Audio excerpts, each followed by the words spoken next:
प्रधान कार्यालय की पुस्तकों में पूर्ण लेखे रखने वाली शाखाओं के तलपट की मदों का समामेलन तृतीय विधि द्वारा। जब प्रधान कार्यालय तृतीय विधि से शाखा के तलपट की मदों का समामेलन अपनी पुस्तकों में करता है तो इसके लिए वो शाखा के तलपट के शुद्ध लाभ या हानि और पूंजीगत शेषों का समामेलन ही अपनी पुस्तकों में करता है। इस विधि का प्रयोग तभी किया जाएगा जब शाखा तलपट लाभ या हानि ज्ञात करने के बाद बनाकर तलपट को भेजे। यदि शुद्ध लाभ या हानि ज्ञात करने के बाद का तलपट है तो इस तृतीय विधि का प्रयोग किया जाएगा, या प्रश्न में स्पष्ट रूप से कह दिया गया हो कि तृतीय विधि के द्वारा ही शाखा के तलपट के मदों का समामेलन किया जाए तो फिर तृतीय विधि का प्रयोग करना है, अन्यथा इस विधि का प्रयोग नहीं करेंगे। और जब शाखा के शुद्ध लाभ या हानि ज्ञात करने के पहले का तलपट हो तो उस स्थिति में तृतीय विधि से समामेलन करने के लिए शाखा का व्यापार व लाभ हानि खाता बनाकर शाखा का शुद्ध लाभ या हानि ज्ञात किया जाएगा और शुद्ध लाभ या हानि ज्ञात करने के बाद का तलपट बनाया जाएगा और इस तलपट की मदों का समामेलन प्रधान कार्यालय अपनी पुस्तकों में करेगा। इस तृतीय विधि से समामेलन करने के लिए प्रधान कार्यालय सबसे पहले जो प्रविष्टि करेगा वो करेगा शुद्ध लाभ या हानि की। शुद्ध लाभ के लिए प्रधान कार्यालय शाखा के लाभ हानि खाते को क्रेडिट करेगा और शाखा खाते को डेबिट करेगा।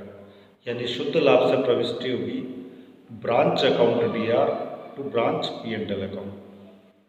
यदि शुद्ध हानि हो तो इस प्रविष्टि के स्थान पर विपरीत प्रविष्टि की जाएगी, यानी शाखा लाभ हानि खाता डेबिट और शाखा खाता क्रेडिट। हानि की स्थिति में प्रविष्टि होगी branch P&L account DR to branch account.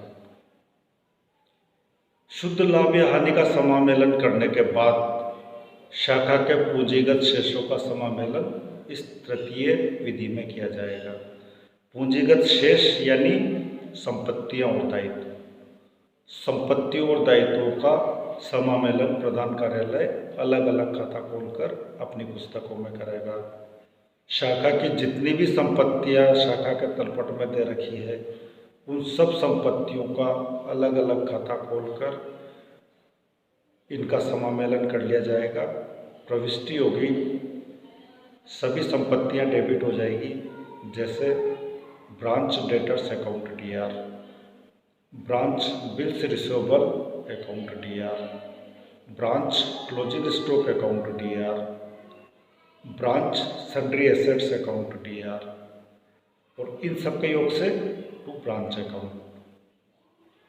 जब शाखा का तलपट शुद्ध लाभ या हानि ज्ञात करने के बाद का होता है तो शाखा के तलपट में प्रारंभिक स्टॉक के स्थान पर अंतिम स्टॉक दिखाया हुआ रहता है, यानी इस तलपट में अंतिम स्टॉक दिया हुआ रहता है, जिसे भी अन्य पूंजीगत शेषों यानी अन्य संपत्तियों के साथ समामेलित कर लिया जाता है। पहली प्रविष्टि शुद्ध लाभ या हानि की, दूसरी प्रविष्टि शाखा की संपत्तियों के समामेलन की और तीसरी प्रविष्टि होगी शाखा के दायित्वों के समामेलन की। और शाखा के दायित्वों के समामेलन के लिए शाखा के दायित्वों को क्रेडिट कर देंगे और उनके योग से शाखा खाते को डेबिट कर देंगे। यानी शाखा के दायित्वों से जो प्रविष्टि होगी वो होगी branch account DR to branch creditors account to branch bills payable account to branch sundry liabilities account. ये तीन प्रविष्टियां इस तृतीय विधि से यदि व्यवहारों का समामेलन किया जाए तो होगी। यानी पहली प्रविष्टि शाखा के शुद्ध लाभ या हानि की, दूसरी प्रविष्टि शाखा की संपत्तियों की अलग अलग खाता खोलकर और तीसरी प्रविष्टि शाखा के दायित्वों की अलग अलग खाता खोलकर।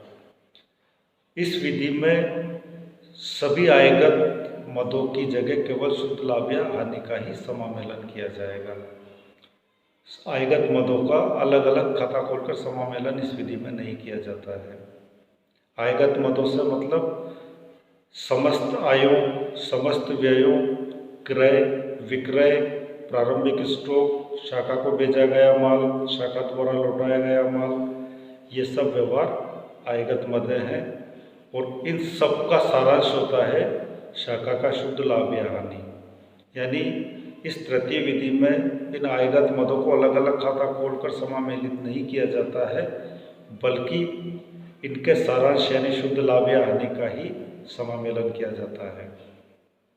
तृतीय विधि में यही है कि सभी आयगत मदों को न खोलकर केवल शुद्ध लाभ या हानि का ही समामेलन किया जाता है और संपत्ति और दायित्वों का अलग अलग खाता खोलकर समामेलन किया जाता है। तृतीय विधि का प्रयोग तभी करेंगे जब शुद्ध लाभ या हानि ज्ञात करने के बाद शाखा का तलपट प्राप्त हुआ हो या प्रश्न में स्पष्ट रूप से कहा गया हो कि तृतीय विधि के द्वारा ही शाखा के तलपट के मदों का समामेलन किया जाए। अन्यथा प्रथम विधि के द्वारा ही यानी हर तलपट के हर मद का अलग अलग खाता खोलकर समामेलन किया जाएगा। द्वितीय विधि का प्रयोग भी तभी किया जाएगा जब प्रश्न में स्पष्ट रूप से कहा गया हो।